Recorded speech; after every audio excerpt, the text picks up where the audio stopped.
দাড়ি ছোট করে রাখে, এ ব্যাপারে তাকে নিষেধ করলে সে হেসে হেসে বলে এতে কোনো সমস্যা নাই, এ ব্যাপারে শরীয়তের হুকুম কি? এই ব্যক্তি এখানে উপস্থিত আছে, দয়া করে কিছু বলে শাসন করে দেন। আসামি হাজির।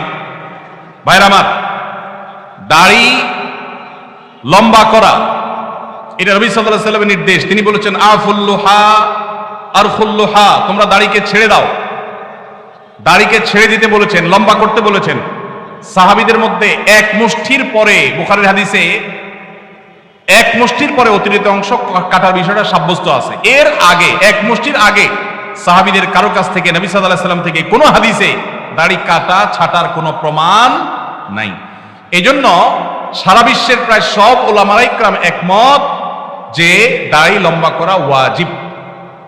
কিছু ইখতিলাফ আছে, আরবের কিছু আলেমদের ভিন্ন মত আছে। বেশিরভাগ আলেমদের মতে হলো দাড়ি লম্বা করা কি ওয়াজিব। ইজিপশিয়ান কিছু আলেমদের ভিন্ন মত আছে, আরো কিছু আলেমদের ভিন্ন মত আছে, বাকি মেজরিটি আলেমদের মত হলো ওয়াজিব।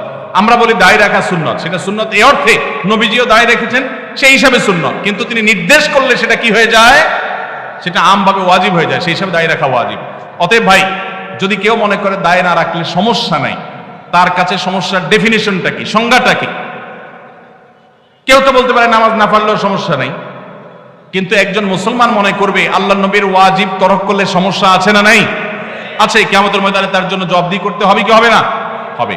তবে আমাদের ভাই কেউ হয়তো খোঁচা খোঁচা দাঁড়িয়ে রাখা শুরু করেছেন, আমরা তাকে অ্যাপ্রিসিয়েট করবো, আমরা তাকে দূরে সরাবো না। আলহামদুলিল্লাহ ভাই শুরুটা করে দিয়েছেন, ইনশাআল্লাহ আল্লাহ এটাতে বরকত দিবেন।